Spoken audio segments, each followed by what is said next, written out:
Assalamualaikum warahmatullahi wabarakatuh. Selamat menonton dan mendengarkan pengajian dari Gus Baha. Ikuti takdir Allah Subhanahu wa Ta'ala, nikmat hidup sesungguhnya. Sungguh-sungguh Allah sangat ridho ketika seorang hamba itu makan ketika sesuap nasi dia muji Allah, ketika minum seteguk nasi dia muji Allah. Itu kalau orang diridhoni Allah itu wali betul. Itu untuk jadi wali itu gampang, kamu makan ridho, kamu nginjak buminya Allah ridho seneng, kamu hidup keseharian aman seneng. Nah ini supaya sampai kita semua ngaji betapa panduan Rasulullah untuk menggapai ridho Allah itu banyak yang keseharian sekali. Saking kesehariannya banyak dalam hadis dan itu sahih. Nabi menyebut hal-hal yang keseharian. Hatta ma tas'alu fi imra'atika, kamu punya uang kemudian istri kamu bisa makan, itu ibadah. Bahkan sebagian ibadah itu dicontohkan Nabi yang akhirnya diprotes sahabat. Yaitu wa fi buti ahadikum sedekah, kamu menggauli istri kamu itu ya sedekah. Sampai sahabat bilang yang benar ya Rasulullah.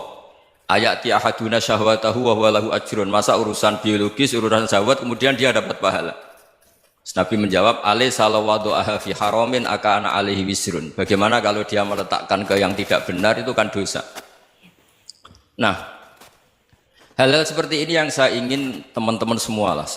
Saya juga agak ingin ngaji demi Anda juga agak ingin. Itu dosa sekali ngaji kok, pesanan kelompok tertentu itu enggak boleh. Islam itu untuk semua, jadi ya cuma karena di depan saya jenengan ya seakan-akan jenengan korbannya. Itu ada ilmunya dalam usul fikih itu. Jadi orang itu harus ngaji usul fikih. Nama yang disebut, mungkin Mas Sufyan masih ingat zaman ngaji usul fikih. Nama yang disebut itu tidak jaminan sebagai prioritas perintah. Jadi misalnya gini, kebetulan yang di depan Nabi itu Abu Dzar. Nabi ya bilang, ya Abu Dzarin ini uhibbuka misalnya, atau ya Mu'ad ini muhibbuka, atau ya Abu Hurairah ini uhibbuka misalnya. Banyaklah riwayat yang Nabi nyebut ya Abu Dzarin, ya Mu'ad, ya Abu Hurairah. Kemudian misalnya Nabi meneruskan khitab, ini uhibbuka, saya mencintai kamu, fakul dubur sholatin, atau sebagian riwayat disebut falatadaan la dubura kulli sholatin, Allahumma inni ala dzikrika wa syukrika wa husni ibadatik.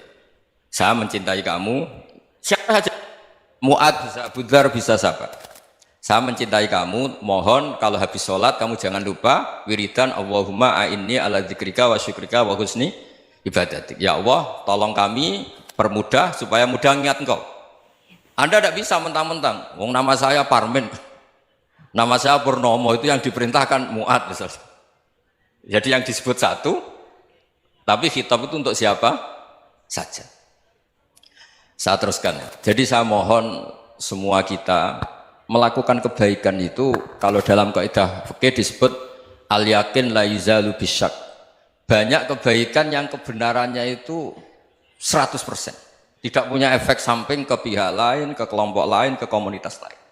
Itu tadi misalnya Anda makan, dan itu murah sekali, hanya butuh satu piring. Setiap punyaan kamu muji Allah, setiap minum kamu muji Allah. Itu redaksinya Rasulullah SAW disebut, Allah sangat ridho ketika seorang hamba makan, kemudian dia memuji Allah. Atau minum, kemudian dia muji Allah. Logikanya gampang, negara seperti ini yang kamu harapkan bentuknya kayak apa, mertua, ipar, komunitas, tetangga, itu nyata terjadi itu kan belum pasti. Sementara yang mesti terjadi adalah kamu butuh makan, kalau tidak mati. Butuh minum, kalau tidak mati. Butuh bumi yang nyaman ditempati, kalau tidak kita juga mati. Sebab itu Allah kalau menyebut nikmatnya itu hal-hal yang keseharian. Alladzi at'amahum min ju'. Allah itu siapa? Allah itu yang menciptakan kamu bisa makan. Tidak berlebihan, Allah itu yang menciptakan kondisi sosial itu ideal. Zaman Nabi itu ya ada orang munafik. Orang-orang pilihan Allah itu juga diuji orang sekelilingnya yang macam-macam. Semua diuji sesuai konteks zaman dan waktu. Nah, tapi ada ibadah-ibadah yang selalu disarankan Nabi. Sampai Nabi itu pernah ditanya, ayul Islam ya khairun ya Rasulullah, Islam terbaik itu gimana? Jawaban Nabi itu unik. It'amut to'am, Islam terbaik itu ya makan-makan, jangan santai-santai. Ketika Allah menyebut beberapa kebaikan, falak tahamal akobah, wa ma adrokan apa? Mal akobah. Terusannya apa? Fakku rokobah. Terusannya apa? Au it'amun fi yaumin di masghubaya atau acara makan-makan itu juga Islam. Kenapa? Ya bayangkan kalau tidak ada makanan kita mati kan? Kondisi sosial tidak ideal tuh Anda masih gak apa-apa, tapi kalau Anda tidak makan, Anda tidak minum, kamu punya istri cerewet masih bisa hidup, punya mertua cerewet masih bisa hidup, tapi kalau tidak makan bisa mati. Berarti penting mana istri sama makan? Penting mana? Makan. Semoga istri Anda dengar, nanti kamu disuruh makan tapi pulang deh. Itu kalau dibahasakan makan masih memahami, penting mana nasi satu piring dengan istri. Nggak ada nasi mati, nggak ada istri belum mati. Penting mana? Gak berani jawab kan? Nah, ternyata Anda ada garang kan di depan istri. Jadi saya mohonlah, mungkin Mas Sufyan Sauri tadi yang bisa bantulah. Teman-teman tuh ngaji yang keseharian saja. Karena kita nyari ridha Allah itu berdasar firman Allah. Dan firman Allah itu menyebut keseharian tuh riang, gampang.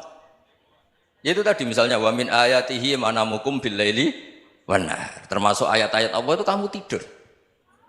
Maka dulu itu ada guyonan, ada tokoh Mu'tazilah, kelompok dalam Islam yang berpikir manusia itu bisa menentukan ikhtiarnya sendiri. Karena saya bisa duduk, ingin duduk, ingin berdiri, berdiri. Karena kelompok ini nggak terima kalau semua kehendak Allah, nanti bagaimana kalau semua kehendak Allah kok ada hisab ya, ada sanksi. Lucunya itu dia akhirnya, ini cerita ya, mencintai seorang perempuan, cantik sekali. Dan itu dia menjadi ahli sunnah itu oleh hal-hal yang sepele. Karena istrinya cantik, ya namanya suami istri itu hubungan intim. Terus ditanya, Mas, masih ingin lagi? Masih. Silahkan diulang lagi. Wah ya tidak bisa. Katanya manusia bisa menentukan yang diinginkan. Itu tobat itu. Itu nggak bisa ditobatkan Mas Sufyan Ats-Tsauri. Orang cantik yang mudah nobatkan orang itu orang cantik. Segampang itu. Akhirnya kita tahu, makanya kalau dalam kitab Hikam itu disebut al-aqil mayyakul madza yaf'alu wa hubi wal ghafil mayyakul madza af'al. Orang yang punya akal karena sadar ini wilayah Allah, semua milik Tuhan. Itu dia tiap hari berpikir, besok Allah akan melakukan apa terhadap dunia ini. Kamu merencanakan sesuatu mau plesir, ternyata gempa. Mau wisata ke Rusia, ternyata perang. Kamu tidak pernah tahu apa yang akan terjadi besok. Wa ma tadri nafsum madza taksibu ghadan. Tapi anda semua kita ini sering punya jadwal permanen. Makanya saya kalau diundang siapa saja, sana takdir. Yang jelas Gus ini acara penting. Ya masih acara penting nak pangeran ngersakno piye? Kowe ape dadi pangeran, kamu kok mau jadi Tuhan? Itu kadang ya kiai. Penting Gus acara ini jenengan harus memastikan bisa. Loh kamu itu yang ngajarin tauhid, sesuatu itu biadillah kok bilang-bilang apa pasti. Kalau maksa terus tak tobatkan loh kamu kata saya. Ya kalau gitu Gus bilang insya Allah. Wah itu hati saya, fisik saya, roh saya sudah bilang insya Allah. Tidak usah kamu latih kata saya. Nah hal-hal tauhid keseharian itu gampang sebetulnya.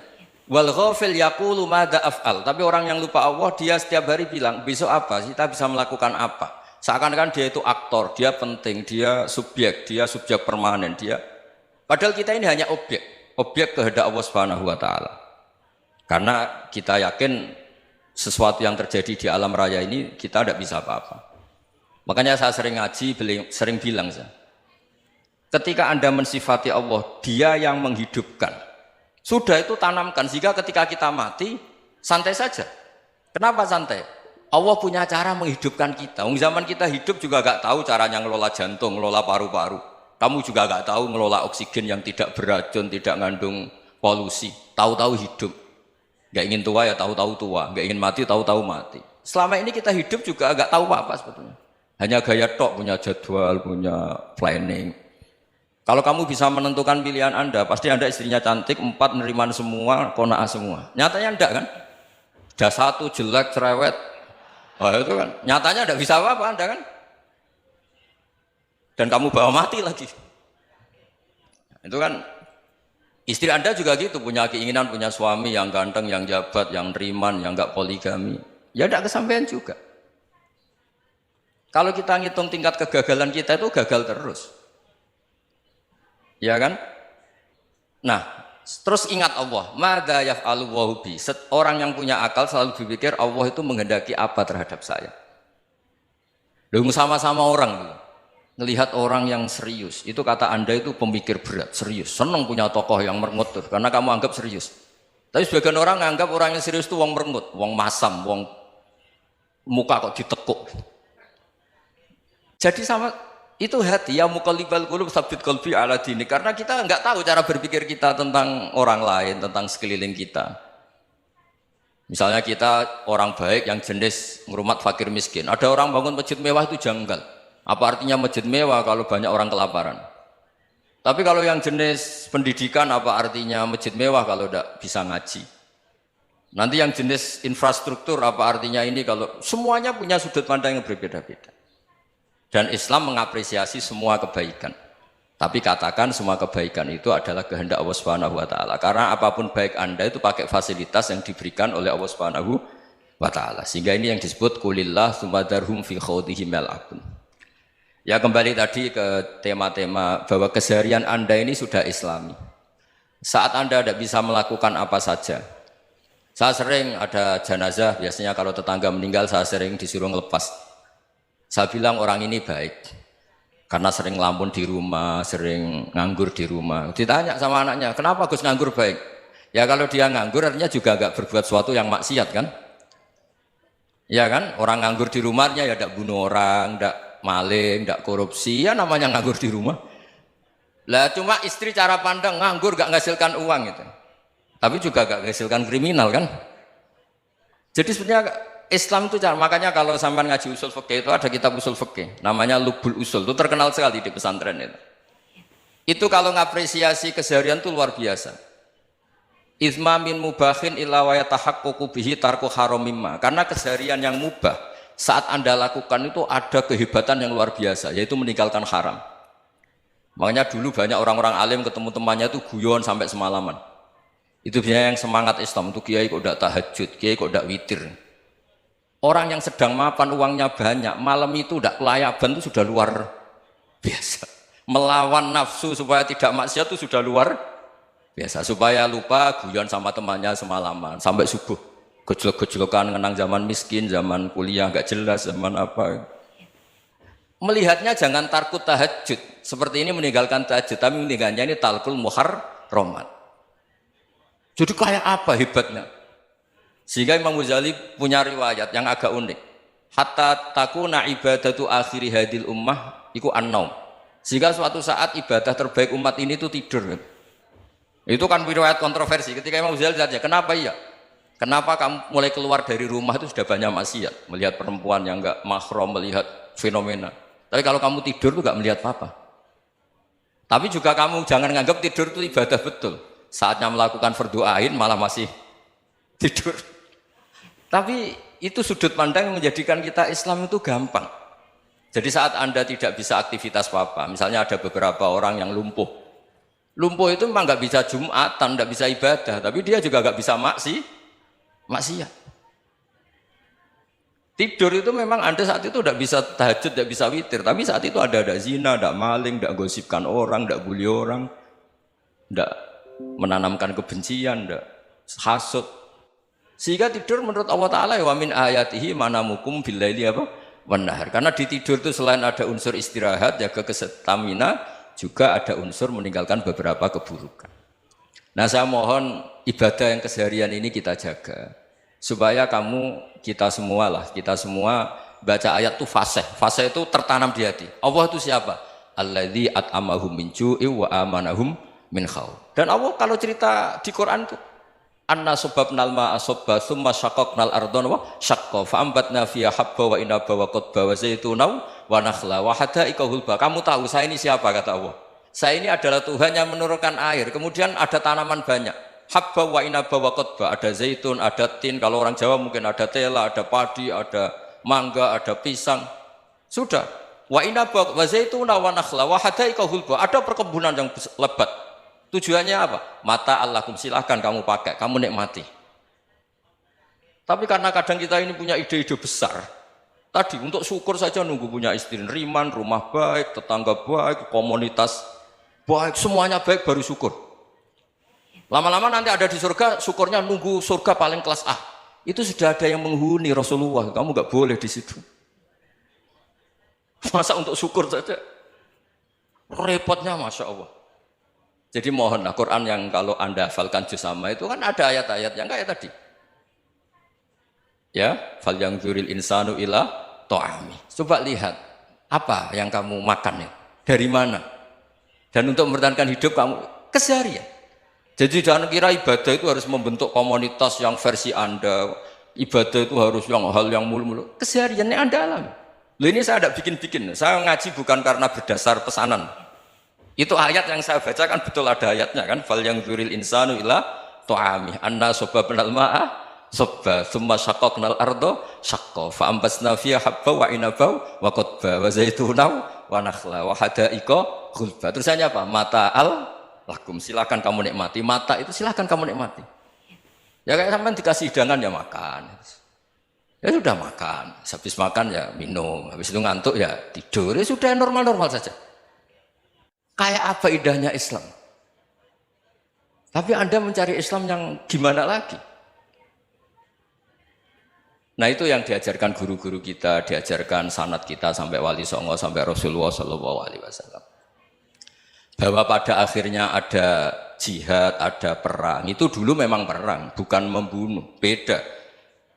Dulu kita dijajah Belanda ya perang, dan itu normal karena kita dijajah. Jadi ketika orang lain ingin baik sama kita, wa in ahadum minal musyrikin astajaroka ya fajirhu hatta yasma'a kalam Allah. Kalau mereka ingin baik ya kita baik. Makanya ada istilah musta'man, mu'ahad. Kalau mereka ingin damai, berdampingan dengan kemajmukan ya itu yang lebih baik. Karena memang Islam menghormati proses perdamaian. Wa in janahu nawa lisalmi ya fajnah lah. Kalau ingin damai ya kita harus damai. Terima kasih telah menonton ceramah dari Gus Baha. Assalamualaikum warahmatullahi wabarakatuh.